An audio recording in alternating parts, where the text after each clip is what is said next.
Chaba. Nodir qandaysan? 2025 da ham tiqding ekan joyingga uylanmay. O'zing uylandingmi?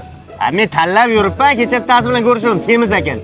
Shu basharang bilan mashina yursang, pensiyaga chiqqanda uylanasan. To'g'risini aytaymi? Hech kim tegmayapti. Tegmaydi-da, basharangni qara, chachingni qara. Menga ham hech kim tegmayapti. Alam qilarish shu, peshanani qara. Voy, jalli o'zi bo'lib ketdi-ku bu yoq. 1 kilo guruch sepsa bittasi ham qaytib tushmaydi. Qo'y. Qara, bitta zo'r joy bor ekan. Toshkentda Ippo degan joy ochildi. Koreya bilan hamkorlikda ishlaygan, yosh artirib qo'ygan. Men buni plastik operatsiya qilmayman, maylayni plastik emas. Tabiiy yo'l bilan o'simliklardan tayyorlangan dorilar bor ekan, yuzlarni tiniq qilib qo'ygan. Sochimni ham chiqar ekan. Toshkentda. Ketdik, boramiz.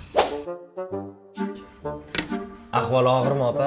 Yuzingiz juda ham yog'li ekan, po'ralaringiz, teshchalangiz ko'payib ketgan, yoshingiz 10 yosh katta ko'rinyapti, ajinlaringiz ko'payganligi sababli. Bitta uchastka kirib ketsa kerak basharaga.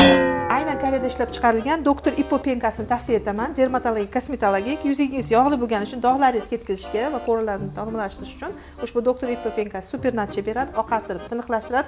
10 yosh ko'rinasiz va sizga immunitet ko'tarish uchun, ko'za uchun foydali bo'lgan 100% jenshenni tavsiya etaman.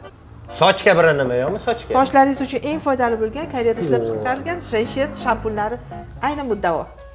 Onasini emsa zo'r narsalar ekan. Endi uylanaman. Hammasini bering menga. Kim to'laydi buni? Sen-da. Berib yuboring opa. Rahmat tanga opa.